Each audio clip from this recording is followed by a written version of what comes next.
Bonjour à toutes et à tous, bienvenue dans Pop News épisode 54, oui. Déjà. Il en reste un avant 55, 55 c'est un joli chiffre. Ah, c'est beau ça. Ah, le chiffre plein, c'est bon. Moi c'est Thomas et salut Adrien, comment tu vas? Salut, moi c'est Adrien et lui c'est Thomas.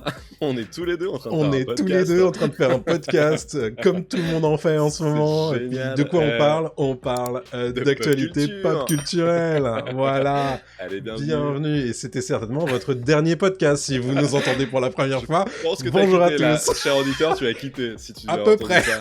Si t'as pas quitté, reste un peu. Tu vois, c'est sympa, on est très sérieux, on est d'anciens journalistes, on fait ça bien, on est très professionnels. En même temps, on est un peu des connards. Je sais pas.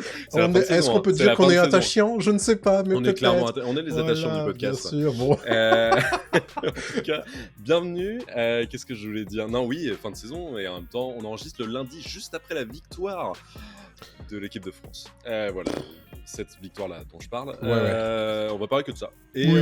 Et c'est tout. Et donc, on est ce lundi. Allez voter dimanche prochain, merci. Voilà, dans l'entre-deux tours.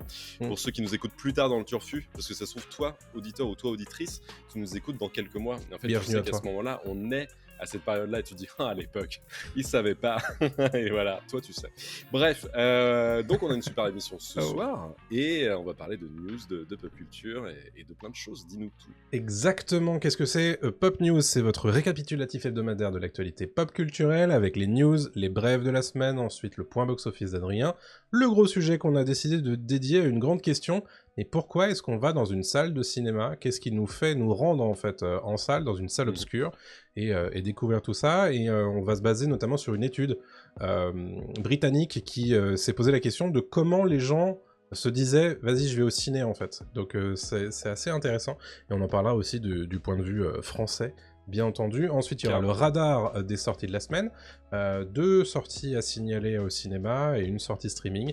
Et enfin, 2 petites recos pour terminer l'émission, avec une reco ciné pour ma part, et toi également, enfin tu vas nous faire un retour sur un film que tu as vu cette semaine. C'est ça, un film qui est sorti il y a quelques mois au cinéma. Exactement. Que j'avais raté et qui est sorti sur Canal, et je vais vous en parler. C'est pas une reco, hein, oui, je m'en doute. Voilà, je crois que j'ai tout dit. Est-ce que j'ai flingué? Oui, j'ai flingué ma petite scène, mais c'est pas grave, on va la régler tout de suite. Voilà. On est parti pour les news de la semaine. Je commence avec Dune partie 3. Qui aurait été daté, a été daté, on va en parler tout de suite. Dune 3, en réalité, on sait que c'est en travaux depuis un moment du côté de chez Denis Villeneuve, qui travaille sur un script depuis quelques mois, rappelez-vous, au moment dans la phase de promotion du film Dune partie 2, le réalisateur s'est notamment épanché sur le fait que, il était en train de travailler sur l'adaptation du Messie de Dune, nanana, mais pour l'instant c'est encore trop tôt, nanana. Bon, tout ça c'était en février dernier déjà, et on a une nouvelle qui devrait faire plaisir à tous nos Dunezouz du chat et des podcasts, et ils sont nombreux, on les embrasse, puisque Warner Bros et Legendary, donc qui sont tous les deux sur la coproduction et la diffusion des films Dune, ont placé des dates intéressantes en 2026 et en 2027. En fait, en 2026, ils ont placé ce qu'ils appellent un film événement de Denis Villeneuve sans titre pour Noël 2026. Donc, j'ai envie de vous dire, on doute assez peu du projet. On imagine que Dune partie 3 sera certainement là pour Noël 2026, sans plus de précision bien évidemment, puisque ça n'est pas encore officiel, mais vous doutez bien que tout ça, ça va avancer assez vite. C'est pour l'instant que des spéculations, ce serait Dune Messiah, Dune partie 3, etc. Denis Villeneuve, du coup, je vous l'ai dit, travaille sur le script depuis quelques mois déjà. Le casting est en train d'être bloqué, donc ça devrait avancer assez vite. Et puis j'ajoute, en plus de ça, que la date du 26 mars 2027 aux États-Unis a été bloquée par Warner pour le prochain film Godzilla vs Kong, enfin Godzilla Kong, parce que maintenant c'était le X de Xbox, rappelez-vous. Donc, là, je suis déçu, tu vois. Bon, donc écoutez, voilà, on va certainement enchaîner en 2026 et 2027 sur 2 bangers au box-office, Des masterclass. Voilà, des masterclass, voilà. Il y a un truc aussi, si vous voulez vous renseigner un tout petit peu plus sur Dune 3, allez voir notre vidéo qu'on avait consacrée au Dune 3 de Denis Villeneuve, le potentiel, parce qu'il avait dit qu'il était chaud, c'est ce que tu viens de rappeler. On a fait une vidéo entière là-dessus, juste après la sortie de Dune 2, qui explique en fait ce qui se passe un petit peu dans les livres, sans spoiler et un peu avec spoiler aussi, donc pour ceux que ça intéresse, n'hésitez pas à aller le voir, c'est plutôt intéressant. Et précisons aussi que Dune 3, qui adaptera, si c'est logique, je pense que c'est logique, Dune Messiah, comme tu l'as dit, sera un film très différent. De Dune partie 1 et partie 2. J'ai pas encore lu le Messie de Dune, mais paraît-il que c'est vraiment très différent. Voilà, donc du coup, si vous vous retrouvez sur cette vidéo sur YouTube et sur Dailymotion, lâchez un petit like et puis un petit abonnement. Vous rejoindrez les 40 000 abonnés désormais sur cette chaîne YouTube, donc ça va trop vite. Let's go. Je te propose d'enchaîner avec Eddie Murphy qui parle d'un spin-off de Shrek. Ouais, alors Eddie Murphy est actuellement en promotion pour le flic de Beverly Hills 4 qui va sortir sur Netflix et il en a profité évidemment en projection presse, en presse tour justement pour parler d'autres films et les journalistes lui ont demandé si potentiel film Shrek 5 allait débarquer et il a annoncé que oui. Il y aura évidemment un Shrek 5 qui est prévu pour sortir début 2025 et ça on le savait déjà, il n'y avait pas de grosse surprise là-dessus. Par contre il a fait une annonce surprise, c'est le fait qu'il y aura un film dédié à l'âne de Shrek qui sortira après ce fameux Shrek 5. Ce sera en fait un film spin-off évidemment sur le personnage bien aimé et bien connu de la franchise. On ne sait pas encore si ce sera un film de cinéma, même si c'est ce qu'on a l'air de comprendre avec les propos tenus par Eddie Murphy. Il a juste dit que l'histoire ramènera des personnages bien connus et notamment sa femme dragon qu'on voit dès le premier opus en fait qui est le dragon dans la tour de Fiona. Donc ça c'est l'info du moment. On en saura plus d'ici la fin de l'année parce que Shrek 5 va y avoir un gros battage autour de Shrek 5 puisque Kung Fu Panda 4 a fait un énorme carton chez DreamWorks ainsi que le Chapeauté 2 il y a quelques années maintenant. Donc on sent que DreamWorks est un peu de retour avec ses grosses franchises et ils vont tout miser sur Shrek 5 et sur l'âne de Shrek d'ici quelques temps. Let's go. Impeccable. Ouais, non, ça peut être cool. Grave. Malheureusement, alors j'ai perdu le nom du comédien de doublage en France. C'est Melondo, je crois, c'est ça, qui doublait l'âne dans Shrek. Il est décédé qui nous a quitté. Voilà, il y a maintenant quelques temps, et donc il ne reprendra pas la voix évidemment de l'âne. On ne sait pas si on aura forcément un autre acteur, mais avec tout ce qui se passe en ce moment avec l'intelligence artificielle. Non, mais c'est une question en vrai parce que tu vois, c'est une voix cultissime et changer cette voix-là, les gens vont tout de suite s'en rendre compte. Donc, soit on a un excellent imitateur, soit une IA un imitateur plus une IA, tu vois. Ce serait sans doute mal reçu à mon avis. Surtout en France, je pense que les Américains seraient... quoique non, ils ont fait pendant la grève des acteurs et des scénaristes à l'époque, ils avaient dit qu'ils voulaient pas d'IA, donc voilà, mais peut-être, je sais pas, c'est une question, je pose, mais voilà, on verra à ce moment-là, quoi. Ouais, carrément. J'enchaîne avec une autre grosse licence, c'est celle de Harry Potter.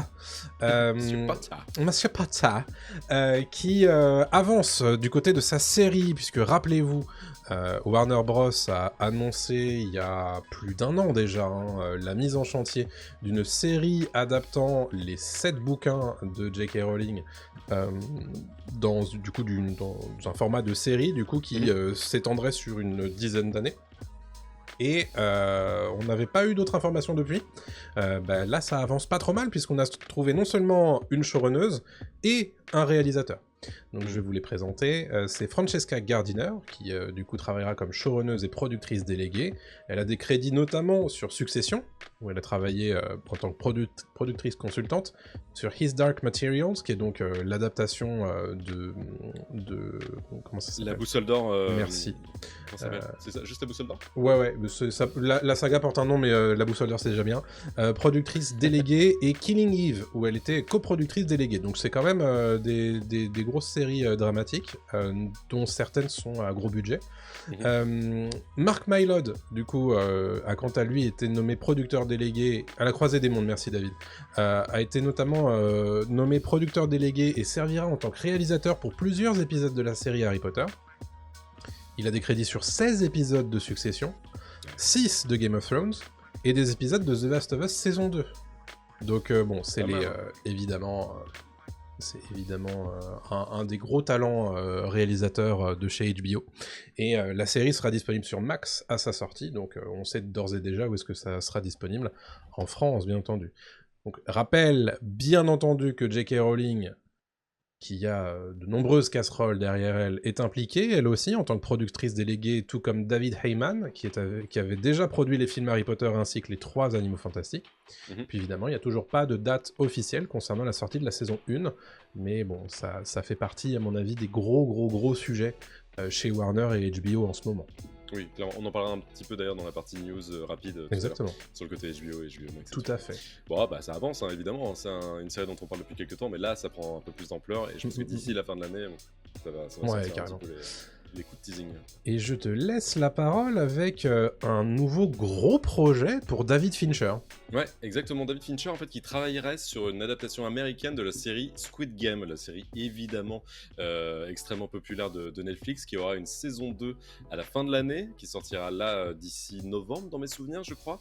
Mais c'est encore à l'état de rumeur, même si ça sort dans plusieurs papiers américains, que David Fincher travaillerait avec le scénariste britannique Dennis Kelly, qui est connu pour son travail sur l'excellente série Utopia, qui avait été coupée avant de pouvoir vraiment se terminer, malheureusement.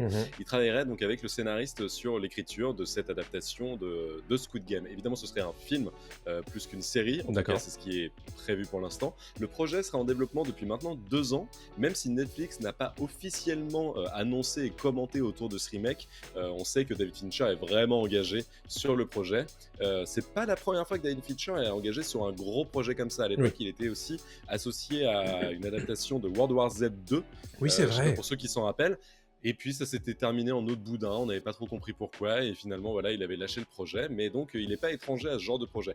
Ça peut capoter à tout moment aussi, c'est-à-dire que voilà, c'est ce que je dis avec David Fincher, c'est qu'il s'engage là-dessus, mais finalement il partira sur autre chose. Et pour rappel, bon évidemment Squid Game, c'est la série qui a battu tous les records en 2021, et voilà, qui reviendra d'ici quelques temps, comme je l'ai dit, pour une 2e saison. On attend de voir ce que peut faire David Fincher avec un remake de Squid Game. Évidemment ce sera pour dénoncer sûrement la politique américaine et l'économie américaine et tout ce qu'on fait autour de peut-être des je sais pas, des téléréalités aux États-Unis. Bon, j'espère que ça ira plus loin que ça, parce que bon, Squid Game le fait déjà plus ou moins bien. Donc la patte de Fincher a intérêt à être un peu plus forte que ça pour m'intéresser, quoi. Mais bon, ça reste Fincher, ça reste intéressant. Ce qui me rassure, c'est le côté, c'est Fincher, quoi. Ouais, voilà. C'est Fincher, quand il a des choses à raconter, il sait les raconter et les mettre en image. C'est ça. Il avait fait le remake de The Girl with the Dragon Tattoo avec Daniel Craig et Rooney Mara, qui était super, qui était incroyable. C'était un remake qui n'était pas nécessaire dans l'idée. Il y avait déjà une adaptation, mais une adaptation là en langue anglaise par David Fincher était très bien. Et c'est un film que je revois avec grand plaisir aussi. Thibaut dans le chat sur Twitch nous dit: je trouve un peu surcoté Squid Game. Je suis assez d'accord. Oui, non, Squid Game c'est très surcoté. C'était le phénomène par contre qui était super intéressant. Et vous inquiétez pas qu'on va vous en parler quand même nous.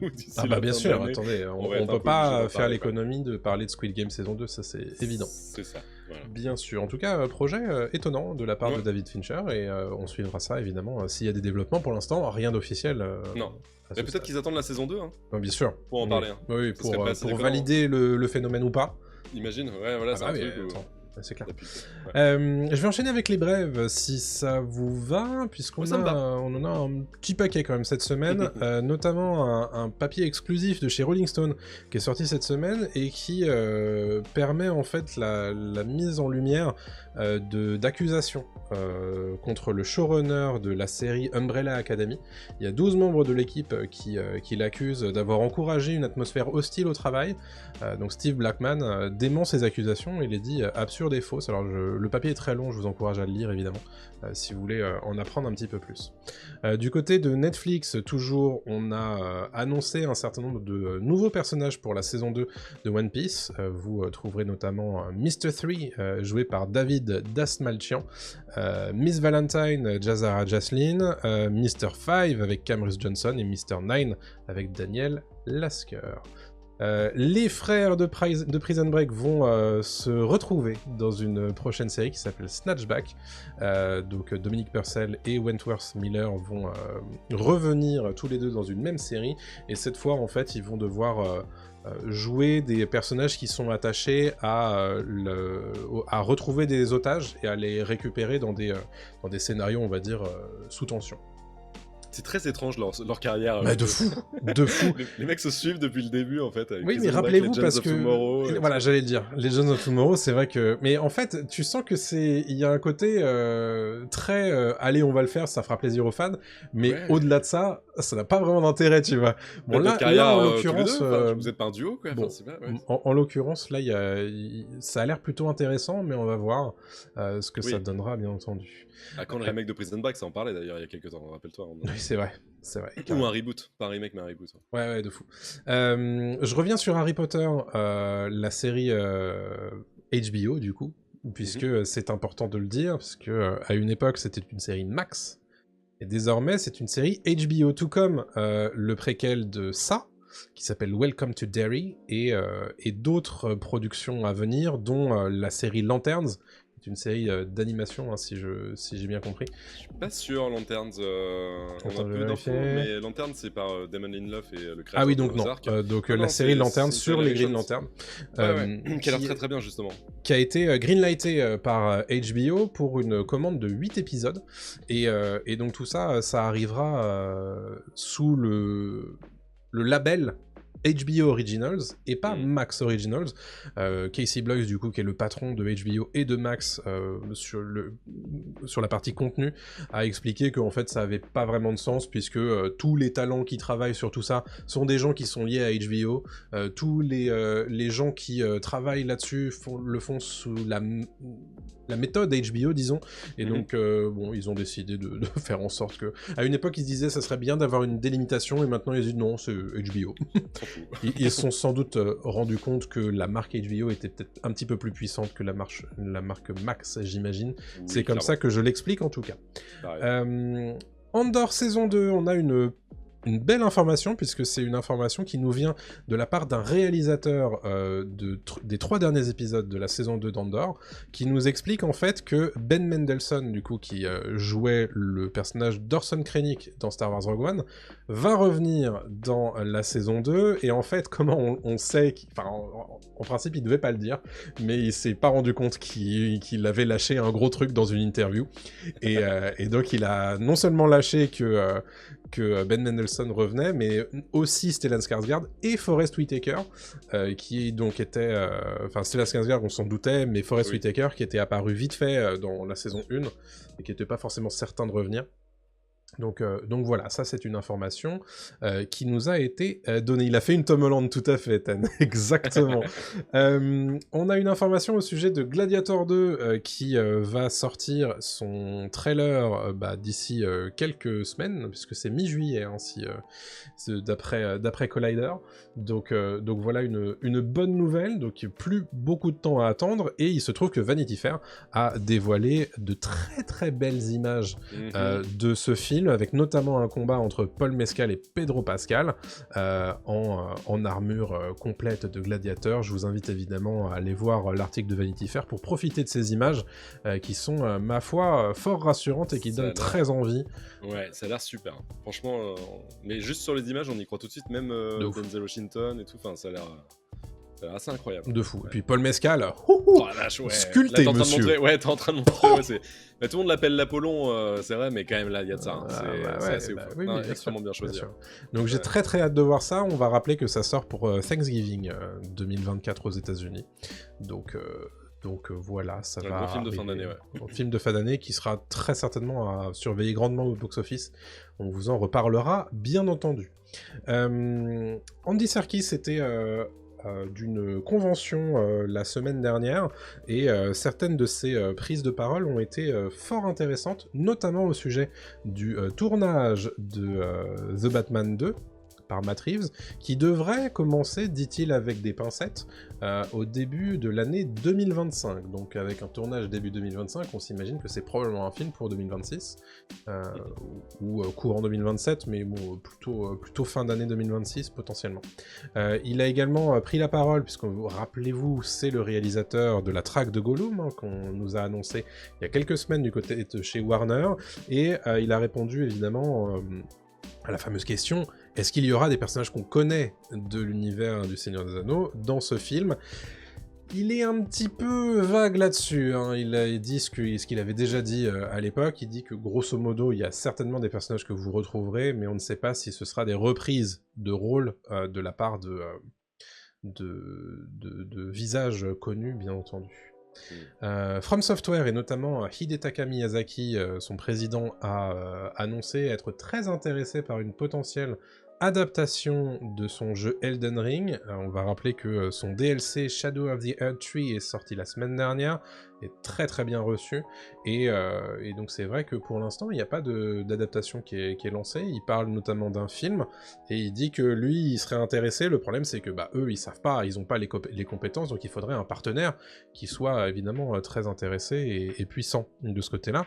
Et ce qui est rigolo, c'est que sur son blog, George R. R. Martin, qui, rappelez-vous, a co-signé l'univers d'Elden Ring, dit des choses genre « je suis pas au courant, moi je suis pas au courant », et en mode « en fait si, t'es tout à fait au courant », donc est-ce qu'il va encore se mettre sur un nouveau projet plutôt que terminer ses bouquins? C'est pas impossible, vous le connaissez. Voilà pour Elden Ring. Toujours du côté des jeux vidéo, Street Fighter, le film en live action, va désormais sortir le 20 mars 2026 aux États-Unis. On imagine le 18 mars en France. Un troisième film, Les Trois Mousquetaires, va arriver à l'horizon 2027, nous dit son producteur Dimitri Rassam, qui produit également Le Comte de Monte Cristo, donc c'est vraiment l'univers, le Dumas Cinematic Universe, hein, on va dire. C'est quoi? Le DMC? Ouais, c'est ça. Non, le DCM.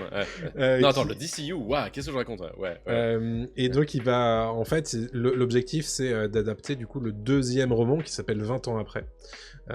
Il promet, en tout cas, qu'on n'aura pas 20 ans à attendre entre le deuxième film et le troisième. Mais évidemment, on se doute bien que tout ça, ça va être... important en fonction du box-office du Comte de Monte Cristo dont tu nous parleras dans quelques secondes. Et puis je termine avec cette dernière brève de la semaine, c'est Scarlett Johansson qui est hyper contente de travailler sur Jurassic World 4, puisqu'elle nous apprend qu'elle est super fan de la franchise et qu'elle adore depuis des années, et que ça fait 10 ans qu'elle essaie d'être signée dans la franchise Jurassic Park. Elle dit « Moi, j'aurais fait n'importe quoi, même à portée de l'eau, j'aurais... » Voilà, donc bref, elle adore, et elle nous confirme par la même occasion qu'elle sera dans Jurassic World 4. Dont le tournage a commencé. Exactement, ce qu'on vous avait évidemment dit il y a déjà plusieurs mois, hein, je dirais, puisque... Ouais, les premiers sur l'info, c'est qui? C'est Pop News, voilà, bien entendu. Merci pour ces brèves. Avec grand plaisir. C'était nickel, et rien acheté, il n'y avait pas de gras là, tu vois. Ah non, c'est clair, c'est clair. Il y en avait du truc. Oui. Mais je te propose de nous parler de ton poids box-office, Adrien. Exactement, t'en as parlé juste avant et je vais en parler maintenant. C'est Le Comte de Monte Cristo qui est sorti cette semaine en France, mais il n'est pas sorti mercredi, il est sorti vendredi dernier. Donc en fait, évidemment, là il y a 2 jours à compter en moins dans les résultats, mais les résultats sont quand même exceptionnels parce que le film a déjà atteint 659 487 entrées sur 628 salles lors de ses 3 premiers jours, ce qui fait une moyenne d'à peu près 220 000 entrées par jour. C'est énorme pour le film de Pierre Niney, c'est très très propre. Si on inclut les avant-premières, on arrive à un total de 671 465 entrées, donc quasi 1 million, je pense, atteint là en une semaine. C'est quasiment sûr en fait qu'il va atteindre le million, je pense, cette semaine. Le bouche à oreille est très très bon autour du film de Pierre Niney, que ce soit critique ou public. Tout le monde dit que c'est évidemment au-dessus des Trois Mousquetaires partie 1 ou partie 2, et que même en tant que film, c'est un excellent film de réalisateur, d'acteur, de narration, etc. et de scénariste, bien entendu. On le rappelle, c'est De la Patelière et j'ai perdu l'autre, mince. Je vais te le chercher tout de suite. Merci beaucoup qui étaient responsables du prénom et qui bossent en fait sur le film depuis maintenant des années et des années. Donc Mathieu Delaporte et Alexandre de la Patelière. Exactement, merci beaucoup. Donc voilà pour Le Comte de Monte Cristo. On passe ensuite à Vice Versa 2, rien à voir, film d'animation de Pixar qui lui a déjà dépassé le $1 milliard de recettes mondiales avec un total de 1,01 milliard de dollars à la fin de son 3e week-end. Aux États-Unis, il a fait 469,3 millions de dollars. C'est énormissime. Ça va être le plus gros succès de Pixar all time.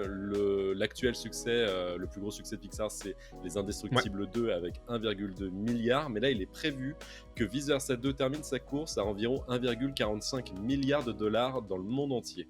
C'est juste incroyable. Le film marche très très bien. Pareil, c'est un excellent bouche à oreille. La critique aussi a adoré. Et en France, on frôle déjà les 2 millions d'entrées à la fin de la première semaine. Donc pareil, ça a cartonné. Et pourtant, on n'est pas en période de vacances. Et bon, le beau temps n'est pas vraiment de la partie, mais voilà. Du coup, Les Indestructibles devraient être dépassés comme le Exactement. plus gros succès de Pixar cette semaine, quoi. Ça peut être... alors, cette semaine...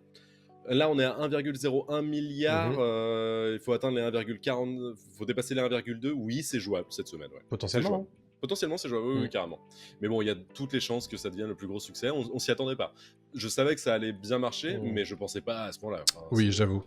Une belle surprise. En tout cas, allez le voir en salle. Écoutez notre critique. On a fait une critique le lendemain de la sortie, je crois, de Vice Versa 2. Elle est dispo sur YouTube, sur Dailymotion ou en podcast. Donc allez-y. Il y a spoiler et sans spoiler. Je poursuis avec Sans un bruit que tu as vu, toi. Oui, j'en parle tout à l'heure. Je spoil un tout petit peu, mais tu nous en parlais tout à l'heure en fin d'émission, qui a connu un très bon démarrage aux États-Unis avec 53 millions de dollars de recettes et dans le monde 98,5 millions de dollars de recettes. Aux États-Unis, ça en fait le meilleur démarrage de la franchise, puisque Sans un bruit 2, lui, n'avait fait que, entre guillemets, 70,4 millions de dollars, alors que lui, Sans un bruit jour 1, fait 98,5 millions de dollars dans cette... Excusez-moi, c'est 70 au total dans le monde. Et là, c'est 98 dans le monde aussi pour Sans un bruit jour 1. En France, il a cartonné dès son démarrage le 26 juin dernier avec un total de 37 249 entrées sur 484 salles pour son premier jour et sans avant-première. Donc c'est pas mal du tout pour un film d'horreur qui est déjà le 3e de la franchise, qui est un spin-off et un préquel sans les acteurs des 2 films précédents. Donc c'est plutôt très cool. Je continue avec le dernier film de ce point box-office. C'est un petit truc en plus qui a déjà dépassé les 8 millions d'entrées lors de sa 9e semaine d'exploitation. Et il est en route, comme on le dit maintenant depuis plusieurs semaines, vers les 10 millions. Donc là, le distributeur pas en distribution doit se frotter les mains. Et Artus aussi, évidemment. On va voir si le film atteint les 10 millions d'entrées. Normalement, ça devrait le faire, il n'y a pas de souci. Est-ce qu'il ira plus loin? Ça, c'est plus compliqué. Mais en tout cas, ça serait une perf assez incroyable pour Artus.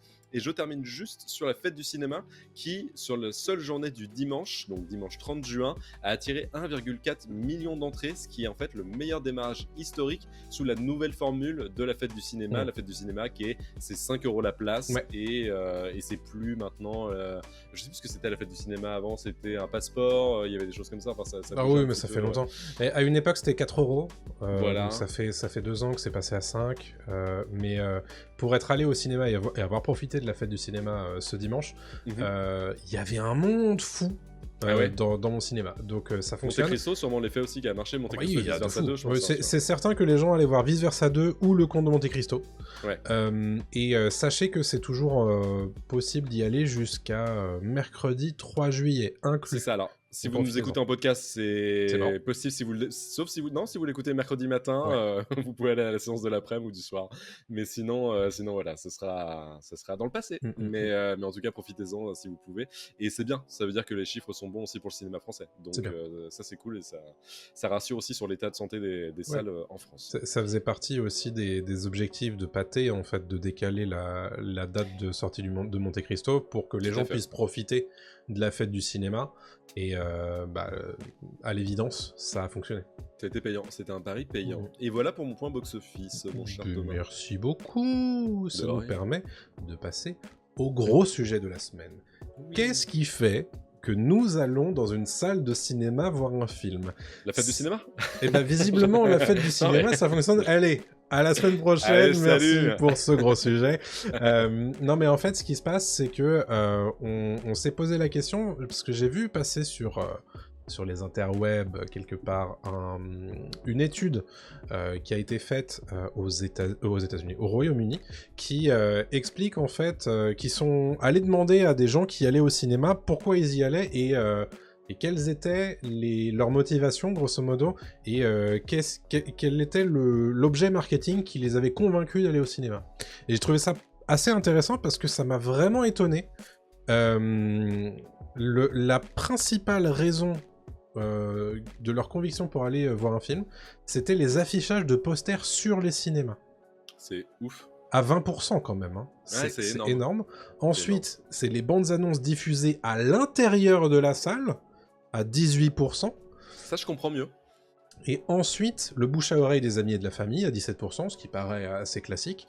Ensuite, c'est YouTube à 15%, et TikTok à 12%.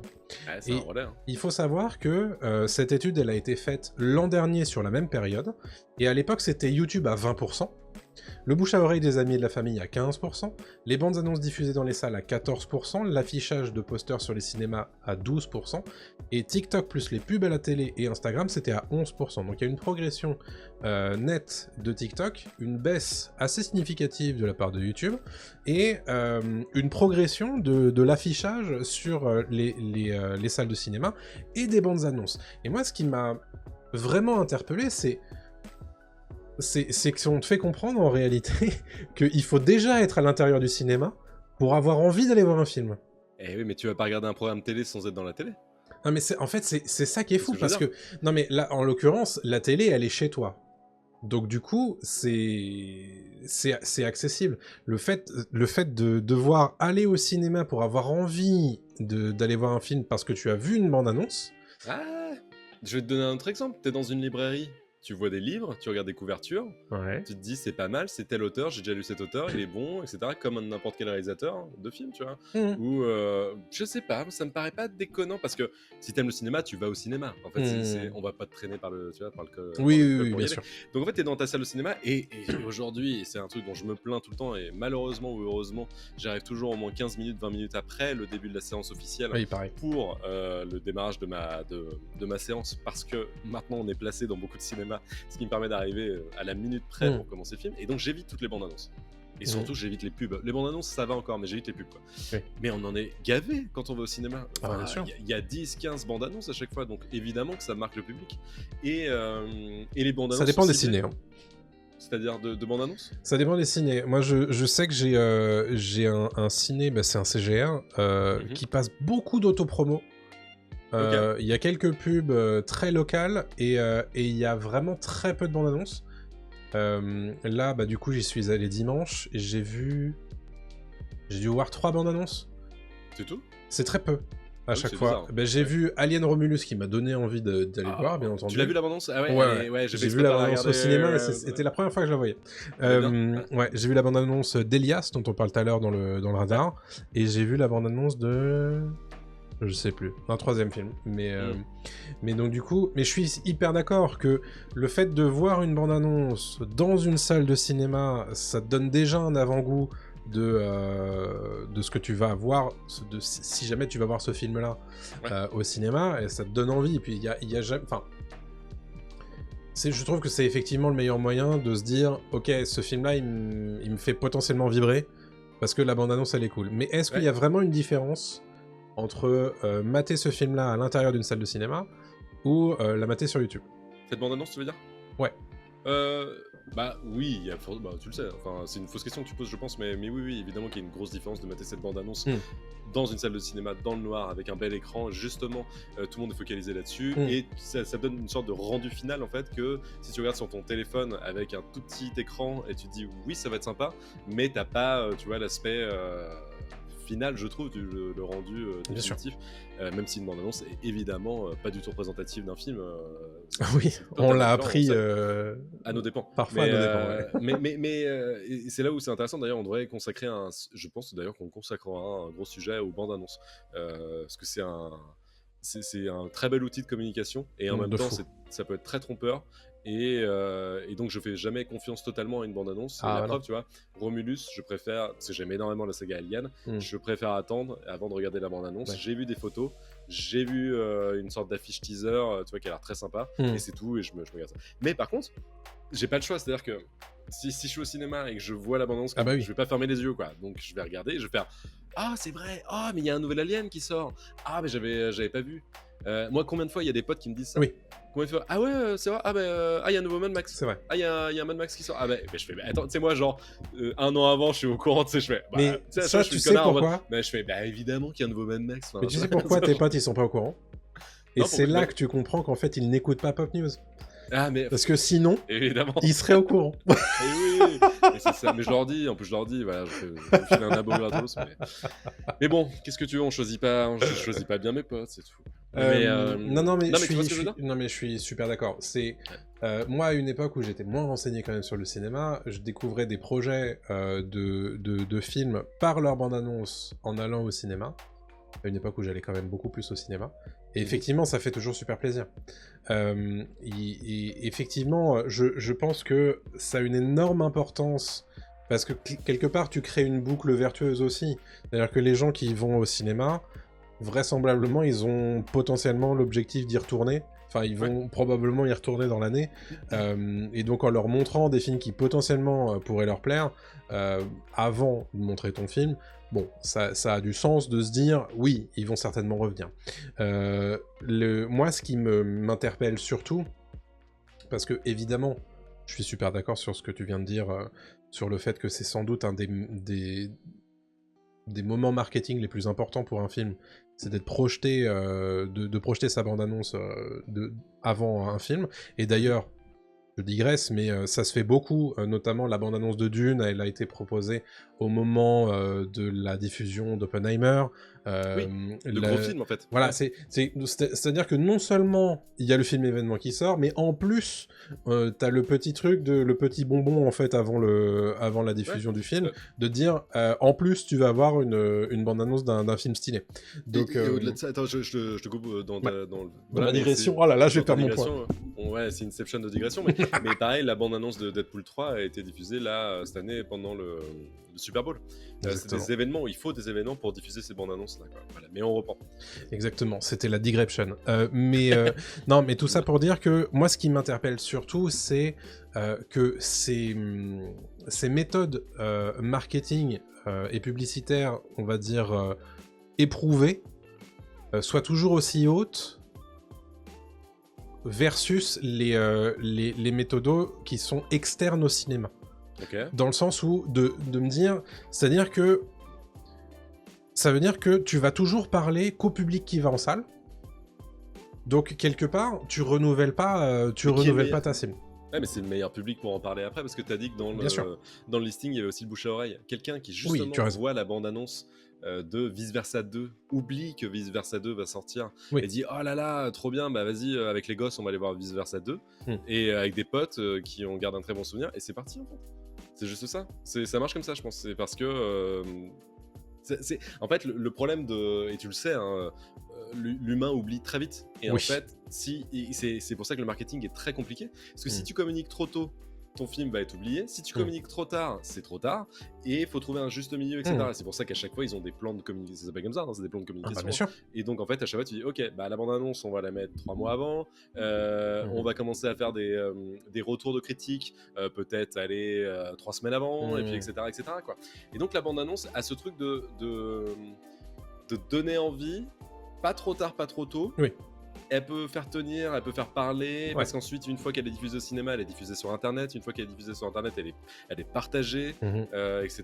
Quoi. Complètement. Et c'est vraiment, pour moi, je vais parler vraiment comme un enfoiré, je déteste faire ça, mais c'est le proof of concept, tu vois, ouais, je suis désolé. Non, mais tu vois, il y a vraiment... C'est une note d'intention. Et c'est une note d'intention. Merci, je suis en France, bordel. Et donc, tu vois, c'est un peu ça. Il y a un côté note d'intention. Le film sera comme ça. Ouais. Et je trouve que parfois, ça peut être rassurant. Ou au contraire, tu te dis, je l'attendais, ou je l'attendais vite fait. Tu vois l'abondance, tu fais, oui, bah alors ça, tant pis. Je le mets de côté, je le verrai à la télé. Et je vais pas payer, tu vois, une blinde pour... Ça peut être un des risques de la bande-annonce aussi. Hein. Bien sûr, si la bande-annonce est ratée, ou si elle résonne pas forcément avec le public ciblé, ça peut être difficile, bien entendu. Mais non, ce que je voulais dire là-dessus, c'est que... effectivement, il y a le bouche à oreille. Effectivement, il y a les cinéphiles qui vont, on va dire, emmener les gens vers les films qu'ils ont aimés ou pas. Mais c'est vrai qu'il y a une... Moi, ce qui... Je sais pas si c'est une inquiétude, c'est peut-être un mot un peu fort, mais c'est... Tu vois, si tu parles pas assez à l'extérieur du cinoche, c'est...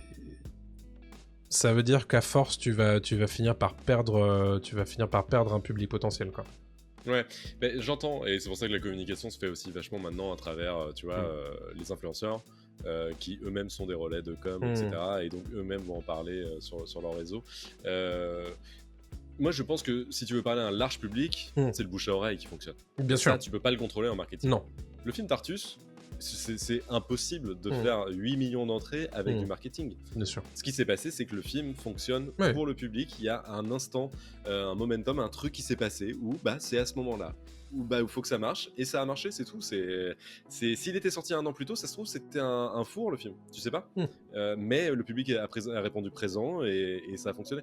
Aucun marketing, et d'ailleurs, c'était ce que disait Margot Robbie à l'époque en interview avec Cillian Murphy. Tu sais, ils font ça avec... quel magazine américain, j'oublie à chaque fois. Je crois que c'est Vanity Fair ou un autre, où ils font des actors en actors. Acteur en acteur, en fait, ils discutent. Oui, c'est Variety, je crois. C'est Variety, je crois, c'est ça, c'est Variety. Et en fait, évidemment, ils avaient réuni Cillian Murphy et Margot Robbie en interview pour qu'ils discutent après le succès d'Oppenheimer et de Barbie. Génie, évidemment, quoi. Et elle disait, ce qui s'est passé avec le Barbenheimer, aucune équipe marketing ne pouvait d'une le concevoir, deux le mettre en place, en fait. Et donc c'est ça que c'est le bouche à oreille avant tout pour moi. Bien sûr. Dans le listing que tu fais, je pense que nous, on n'est pas aussi réceptifs à certains outils marketing que d'autres. Ouais. Nous, on adore évidemment chercher de l'info, c'est ce qu'on fait tous les lundis, et on vous en propose, on la vulgarise, et on vous mâche tout ça. Évidemment que nous, on va complètement aller chercher du site américain qui va nous mettre le petit teasing, la petite phrase d'un acteur, d'un réalisateur, etc. Pour nous, c'est ça en fait de la promo. Oui, c'est vrai. C'est juste de la promo. Moi, il y a McKellen qui dit peut-être que je serai dans Le Seigneur des Anneaux, la track de Gollum. C'est de la promo pour moi. À moitié, tu vois, mais voilà, Andy Serkis qui dit des trucs comme ça, tu fais OK. Mais pour le grand public qui doit payer sa place, ne va pas tout le temps au cinéma, etc., je pense que la bande-annonce, c'est le truc qui fonctionne avant tout. Ouais. Et je termine juste là-dessus aussi. À une époque, rappelle-toi, pendant très longtemps, on n'a pas eu de bande-annonce à la télévision. Oui, c'est vrai. Maintenant, on en a. Maintenant, on a des micro-bandes-annonces, effectivement. On a des micro-bandes-annonces, ce qui était le cas, et ce qui est le cas toujours aux États-Unis, en Angleterre, etc. Moi, j'adorais ça quand j'allais à l'étranger, notamment en Angleterre, de voir des bandes-annonces à la télévision quand tu regardes un truc et tu disais, ouais, ils ont la bande-annonce de X-Men First Class et tout, c'est trop bizarre. Et maintenant, on en a un peu, tu vois. Pas encore beaucoup. Ça, c'est grâce au Covid. Il y en avait pas avant. Oui, c'est vrai, tout à fait. Et je trouve que c'est très bien, parce qu'en fait, comme tu l'as dit, la télévision te permet de... Voilà, mais... Ouais. Mais bref. Et non, mais je voulais terminer sur un truc, c'est que... Est-ce que j'ai perdu mon point? C'est pas impossible. Mais... non, mais en fait, je pense qu'il y a... Il n'y a rien de mieux, effectivement, que de te prendre dans la face une bande-annonce que tu n'avais pas vue ailleurs et que tu as vu et que tu vois pour la première fois dans une salle de cinéma. Ça, c'est évident. Mais je voulais juste préciser un truc, c'est que souvent, dans les multiplexes, on respecte pas forcément toujours le moment bande-annonce. C'est-à-dire que parfois, on te fout des pubs avant, des pubs après. Ouais. Parfois, c'est même pas dans le noir, puisque les gens sont toujours en train de se placer à leur place. Donc... si c'est vraiment le meilleur moyen de faire revenir les gens pour voir des films dans une salle de cinéma, est-ce qu'on n'irait pas un petit peu sacraliser ce moment, en passer peut-être un petit peu moins, mais des bandes annonces hyper sélectionnées par rapport au film que tu vas voir, genre, je sais pas moi, si je vais voir Sans un bruit, il y a probablement une chance que j'aille voir Alien Romulus par exemple. Ouais. Si je vais le voir en VOSTFR, ce serait peut-être pas trop mal que la bande-annonce elle soit en VOSTFR aussi. Alors oui, je sais, c'est du travail. Mais est-ce que on éditorialiserait pas un petit peu ces moments-là? Je me dis qu'il y a peut-être un coup à faire aussi, parce que... Dans un monde idéal, oui. Dans un monde idéal, bien sûr. Mais si tu cibles bien les bandes-annonces que tu balances, plutôt que d'en mettre 10... Si tu cibles bien tes bandes annonces sur la catégorie de personnes qui va voir ton film, peut-être que ça marchera encore mieux. La seule fois où la seule entre guillemets éditorialisation que je vois, c'est pour les films pour enfants, mais c'est une fausse éditorialisation. Oui, sachant qu'ils le font déjà. Ils le font déjà, et évidemment qu'ils vont jamais te mettre un film d'horreur quand c'est une séance de vie. Je sais que ça m'est déjà arrivé. Ouah, ça arrive. Je te jure, il y a des moments où ça dépendait de cinéma, mais ça m'est déjà arrivé de voir des trucs absolument aberrants en fonction du film que j'allais voir, quoi. Ok, d'accord. Long Legs, c'est pour... Oh, putain. Tu vois, Long Legs, voilà, c'est film d'horreur. Franck l'a trouvé. Long Legs, c'est le 3e film dont j'ai vu la bande-annonce. Alors, j'ai pas vu Ce la dimanche. bande-annonce, tout le monde en parle, et justement, ça j'adore. Ah, tiens, voilà, exactement, le marketing sur ce film-là. Comment il a marché sur moi? Je l'ai vu arriver sur ma radar il y a très très peu de temps. J'ai vu des retours critiques assez ouf, et des retours publics aussi qui étaient très bons. Et je n'ai pas voulu regarder la bande-annonce parce qu'en fait, on parle d'un film d'horreur ultra dérangeant, un peu, tu sais, côté un peu Blair Witch, peut-être too much, tu vois, voilà, où ça a l'air foufou. Et je fais, ok, bah ça a marché, ça me suffit. C'est-à-dire qu'en fait, on voit peut-être trop de bandes-annonces aussi aujourd'hui, Oui. et donc, et bah, je n'ai pas envie de me gâcher le plaisir, et je vais aller voir ce film en salle, sûrement là en juillet, bien au frais, et pour me faire peur et frissonner. Mais comme quoi, le marketing, des fois, dépend aussi de ce que tu cherches. Ah bah bien sûr. Moi, par exemple, je vais jamais me retenir de regarder la bande-annonce de techniquement d'un Avatar 3 Oui, ou d'un d'un Marvel. gros truc, tu vois, ou d'un Marvel, etc. Parce que, bon, il faut être dans le coup, tu vois. Mais, une fois que j'aurai vu la bande-annonce de Deadpool 3, ce qui s'est passé, eh ben, je vais essayer de pas regarder les autres teasers qui vont sortir. Ils sont en train de le faire en ce moment, et ça révèle des personnages, et ça révèle des trucs, etc. Quoi. Donc bref, bon, j'ai un peu digressé aussi, quoi. Mais là, le pouvoir dans la bande-annonce, en fait, faut peut-être qu'on s'arrête là, parce que si on veut faire une émission spéciale sur la bande-annonce, on aura beaucoup de choses à dire, et là, The power of the trailer. Effectivement. Bah écoutez, on va s'arrêter là pour ce gros sujet.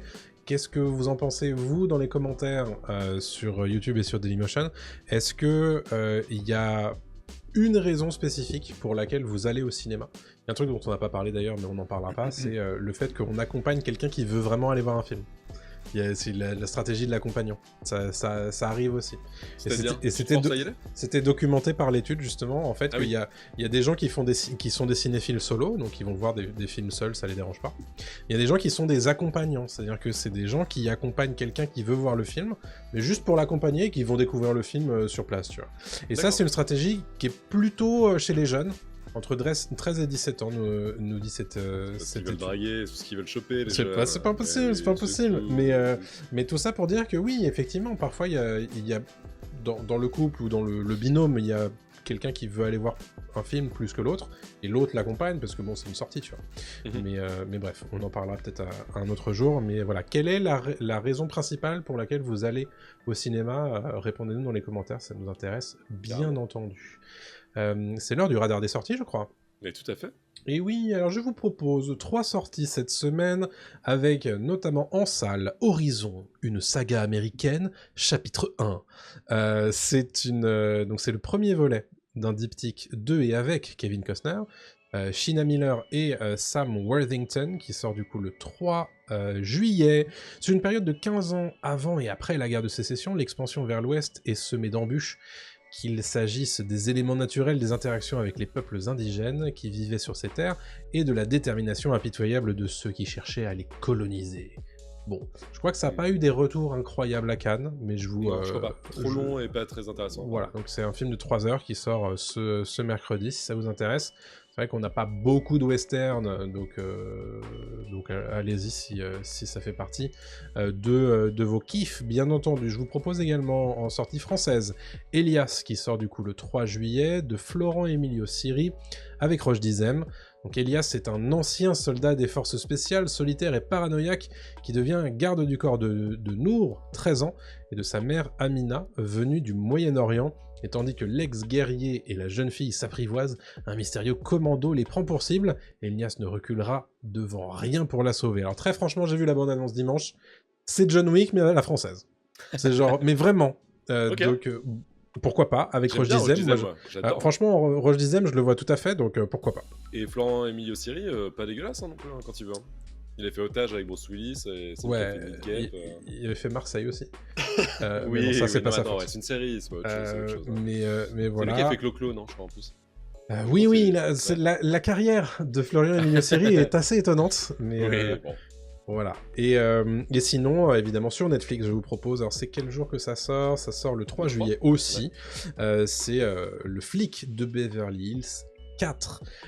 Donc il y a une menace sur la fille du détective Axel Follet, qui va prendre sous son aile un nouveau partenaire et essayer de faire en sorte de déterrer une conspiration, etc. Enfin bref, la classique, le flic de Beverly Hills. Donc rien d'autre à signaler dans le radar des sorties. On va pouvoir passer à nos recos, et tu vas commencer, Adrien, avec un film un petit peu récent, non c'est faux, c'est Aquaman 2 qui est sorti pas si vieux, fin en d'année décembre de l'année dernière, ça va. Oui, voilà, c'est pas si vieux, il a 6 mois. va. Bah, Aquaman 2, le royaume perdu, qui est pas très très bien, en fait. Sans blague.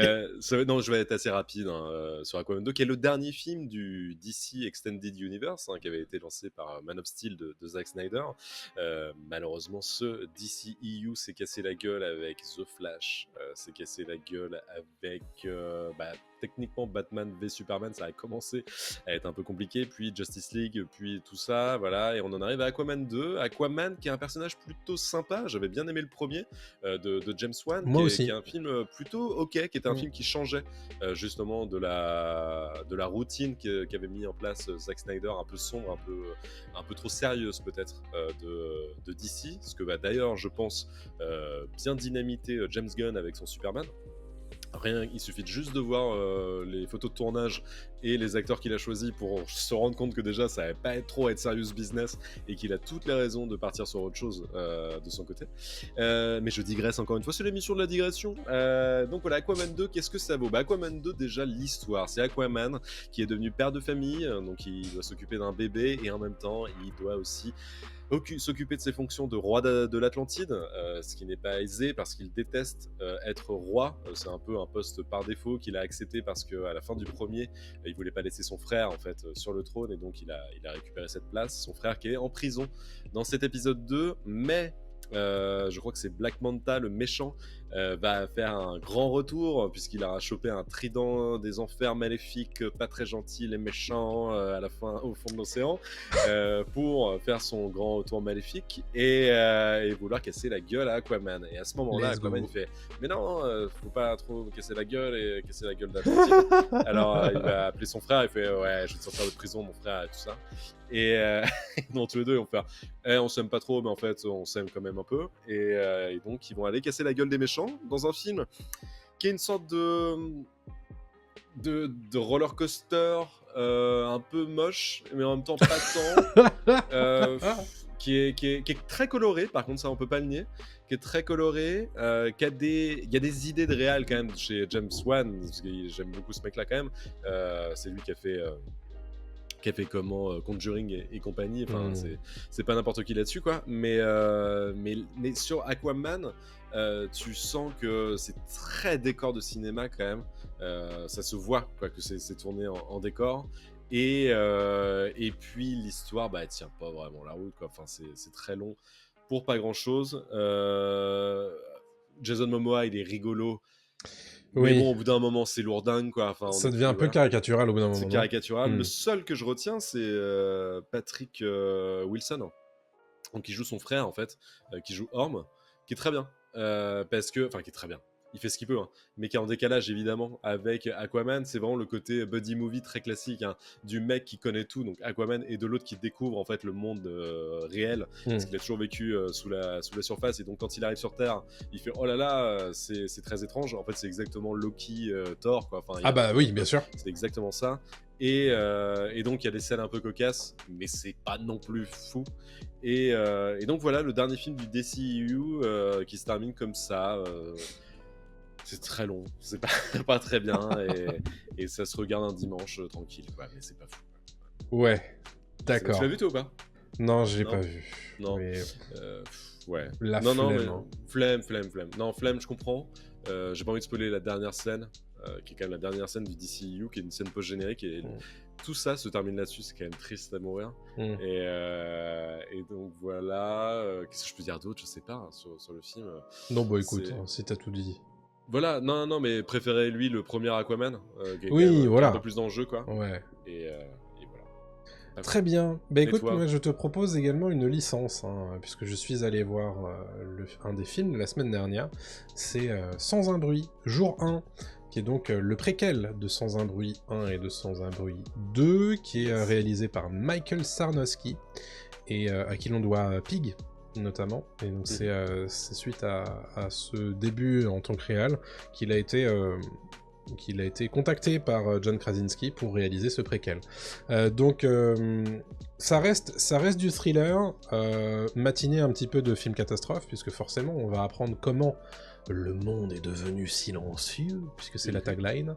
Mais en gros, l'idée c'est que donc, très clairement, le personnage principal, c'est le personnage de Lupita Nyong'o, qui est... alors, très franchement, il y a tellement peu dans le synopsis sur Halluciné que je sais même pas ce que j'ai le droit de vous dire sans vous spoiler. Mais donc du coup, bon, un personnage assez intéressant qui porte un point de vue étonnant sur la vie, et donc qui va être complètement au cœur évidemment d'un New York sous invasion en fait de ces fameux moi je les appelle les claqueurs sous hormones en fait. C'est vraiment les claqueurs de The Last of Us, mais juste x10 quoi. Ultra vite hein. Ouais, ils vont super vite. Tu l'as vu en VO ou en VF? Je l'ai vu en VO. Et très franchement, c'est propre. C'est... Alors moi c'est le premier Sans un bruit que je vois au cinéma. Tu te rappelles de l'anecdote de pourquoi t'as pas vu le premier à l'époque avec moi? Oh putain oui. Ah bon, on peut raconter si on veut. Ouais, rapidement, c'est vieux. Bon, c'est pas incroyable, hein, mais c'est drôle. Mais on était en 2000... Il est sorti quand? 2018, je pense, un truc comme ça? Je sais plus, 2017 peut-être. Ouais, 2017, parce que le deuxième est sorti en plein Covid. Donc oui, ça doit être 2017, 2018. Ouais. Et un jour, on était en projection presse. Et on va le voir un petit peu avant le public. Et on était à Paris encore, et je me retrouve sur les Champs-Élysées pour une projo presse. Je l'attends, il me dit ah, pas de soucis, je te retrouve là dans 2 heures et tout. Donc j'arrive à l'heure prévue. Et quand on rentre, et c'est compliqué de se retrouver après, quoi. Donc je l'ai attendu devant le cinéma, Thomas. Et j'appelle, tu réponds pas, quoi. T'as vraiment pas répondu. Et dans mes souvenirs, tu m'as pas répondu. C'était vraiment après le boulot, c'était une séance aux alentours de 19-20 heures ou je sais pas quoi. Pas si tard, non, pas pour moi, pas si tard que ça. Hein. C'était après le boulot, c'est sûr. Ouais, peut-être, mais voilà. Et bref, alors je sais plus si tu m'as répondu à ce moment-là ou après la séance. Et en tout cas... je me souviens, donc j'ai répondu au bout d'un moment, donc c'était effectivement avant la séance, et je dis merde, je me suis endormi. Je me suis endormi, vraiment, je fais très rarement ça, mais je suis rentré chez moi, je me suis allongé, je me suis endormi, et je n'ai rien entendu, ce qui fait que c'est pour ça que je n'ai pas vu Sans un bruit au cinéma. Tapé sa meilleure sieste. Je tapais ma meilleure sieste, effectivement. Très bien au cinéma d'ailleurs. Et bah alors justement, moi du coup c'est la première fois que je vois un Sans un bruit au cinéma, après cette malencontreuse aventure, et il y a un vrai truc évidemment d'aller voir ce genre de film là au cinéma, parce que tu profites aussi de l'installation son, et du coup forcément il y a un petit truc supplémentaire. Alors pour ça, il faut aussi que les gens se tiennent un petit peu et ne mangent pas trop de sucreries et autres pop-corn pendant le film, qui devient très silencieux au bout d'un moment, très forcément. Hein. Mais bref, ça c'est une des grandes réussites, je trouve, du film. C'est que bon, le film s'ouvre sur New York, évidemment, qui est criard comme New York l'est, et en fait plus ça va, plus évidemment il y a du silence, et, au fur et à mesure que les gens comprennent ce qui se passe, et honnêtement moi j'ai été assez frappé par la façon dont ils réussissent à mettre en place des enjeux, malgré le fait que malgré ce que pense de tout ça le personnage principal. Il y a évidemment Joseph Quinn qui arrive au bout d'un moment. Donc Joseph Quinn, c'est Eddie dans Stranger Things saison 4. Et donc je l'ai appris en regardant la page Wikipédia, mais il y a aussi Jimon Hounsou, qui est un des rôles de Sans un bruit 2. Oh, on le voyait dans la bande-annonce. Ouais. Mais en fait, je n'ai pas vu le 2, donc forcément, j'avais pas forcément fait le rapprochement. Tout dans le désordre, lui. Hein. Bah, exactement. Mais en fait, je me suis dit que j'avais pas forcément besoin de regarder le 2 pour aller voir le préquel. On dit que le 2 était très bien. Et donc, du coup, voilà, il faut que je voie le 2, mais malheureusement, j'ai pas encore accès à ça.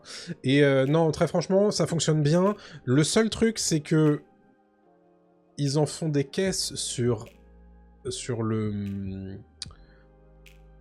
sur la grande envie du personnage principal, qui est un petit peu... qui fait lever des sourcils et qui devient, en fait, cible de... Bah, qui devient un petit peu humoristique au bout d'un moment. Et je suis pas sûr que ce soit le but. Mais à moins que ce soit pour faire en sorte de sortir un petit peu du côté un peu dark de tout ça. En fait, si tu rentres pas dans le film et que tu restes accroché à ce truc-là, je pense que le film devient risible pour toi. D'accord. Donc si tu restes...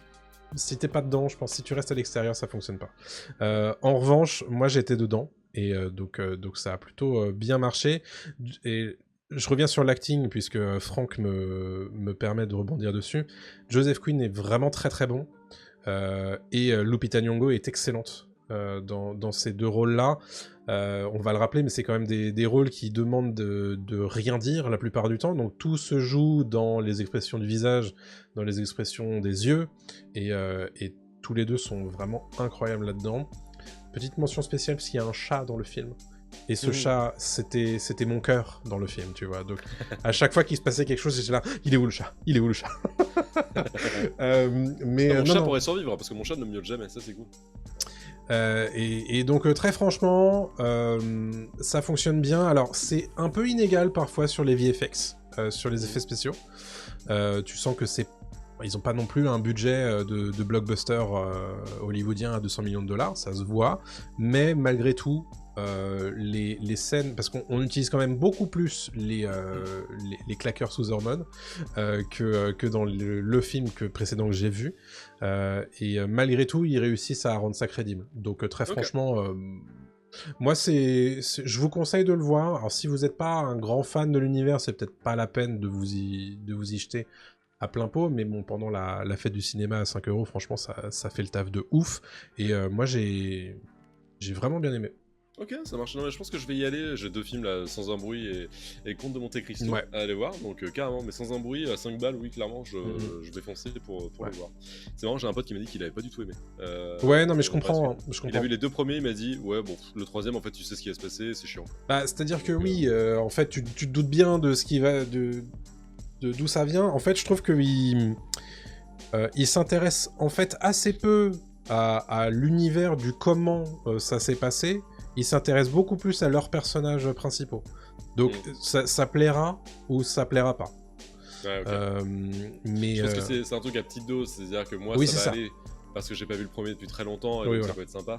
Et si tu t'es fait les 2 premiers juste avant, je pense que le troisième, enfin le préquel est peut-être ouais. Donc le film dure 1h40, il a le bon goût d'être assez court. Je pense que si c'était plus long, c'était peut-être un petit peu lourd.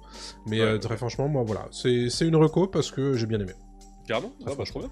Vas-y, j'ai voilà. Super. Et bien écoutez, je crois que c'est la fin de cet épisode 54 de aussi. Pop News. Eh bien, c'était comme toujours un plaisir, bien entendu. Et on se retrouve la semaine prochaine, lundi, sur les interwebs en direct, bien sûr, sur Twitch et sur YouTube. On remercie évidemment tous les gens qui nous suivent en direct et tous les gens qui sont abonnés à ces plateformes-là.